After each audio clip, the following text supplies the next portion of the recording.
është kjo një ndeshje historike për Shqipërinë, duke qenë se nuk ka qenë kur kaq afër një gjysmëfinale play-off të botrorit? Do t'ju tregoj një histori.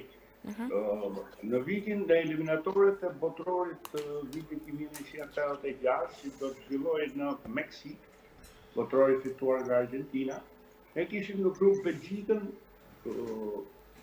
Poloninë, Shqipëria dhe Greqia. Në dy ndeshjet e para ne arritëm që të mundeshim në Belgjikë 3-1 dhe barazuam në Poloni 2-2.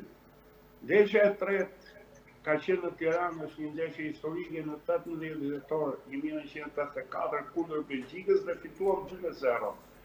Që nga ai moment dhe gjatë gjithë vitit 1985, pothuajse gjithë Shqipëria e asaj kohe, e cila përveç futbollit nuk kishte asgjë tjetër, besonte se ne mund të kualifikoheshim nga kampionati botror të Meksikës, sepse kishim prisnin Poloninë brenda në Tiranë.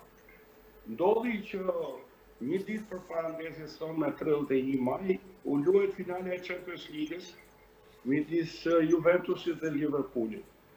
Finalja nisi vonë sepse diqen mbi 60 persona në përleshjet mes tifozëve, u asfiksuan të hekurat dhe mbaroi diku nga ora 12 e natës. Në 11 paradite në aeroportin e Rinasit me një avion charter zbret ylli i skuadrës së Polonisë, Zbigniew Boniek, një superlojtar që në atë kohë luante me Juventusin. Erdhi ashtu i lodhur, u fut në ndeshje, shënoi një gol në pjesën e parë dhe me atë gol u rrëzuan të gjitha ëndrat tona për të shkruar një herë të vetme në kampionat botror. Dhe të kujtojmë që në atë kampionat botror Belgjika, të cilën ne e mundën, u rendit në vendin e tretë.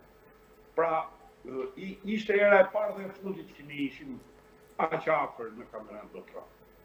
Shpresoj që kjo herë të jetë e vërteta. Shpresoj shumë.